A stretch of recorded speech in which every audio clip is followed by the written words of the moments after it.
flying private is not cheap. You need to recognize that it actually is an expensive service, but it fills a very important purpose. I mean, you travel by yourself, it's flexible, and what you need to understand is, what are you looking for?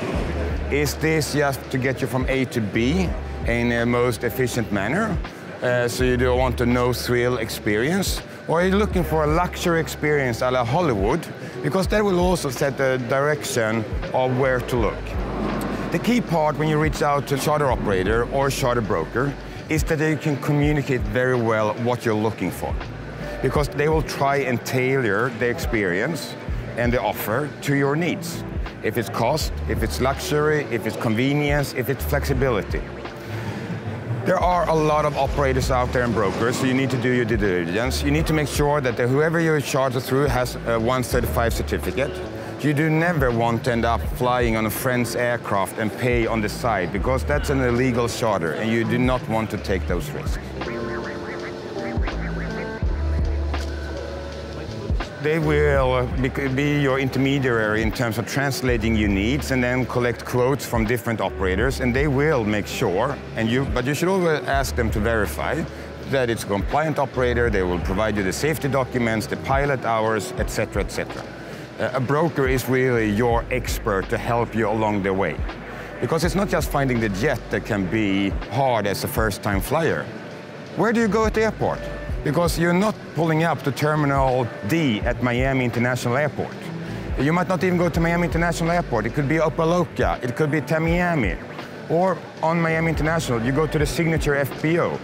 And if you haven't flown private before, just finding the airport location can be tricky. Again, an operator or broker should be communicating and help you through that process. And it's always good to just ask for ballpark cost as well. Because before your operator or broker starts working on your trip, it's good to know that it's within your means. Because it is, I mean, going Miami and New York on a one-way could easily be $25,000. If you thought you were going to get it for 12, okay, no point in continuing if you're not ready to pay it. What you also need to recognize is that private jets are considered by some to be completely flexible. You think you're chartering the entire jet. But in this market of today, where there is so high demand, you need to read the fine print and explain, do I need flexibility or not? Because the more flexibility you want, the higher price you're going to pay. Because right now, private jets are flying one trip after another, so it could be 3 legs in a day, and you are just one of them. So if you show up 4 hours late, the plane might not be there, and the contract you signed actually said you only had a 15-minute grace period. So make sure that you are communicating what you need, what's your flexibility, and recognize that you're buying what you signed off for.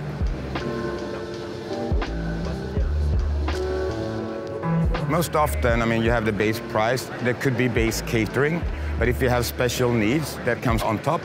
The icing and Wi-Fi are 2 perfect examples of post-trip charges that you might be responsible for.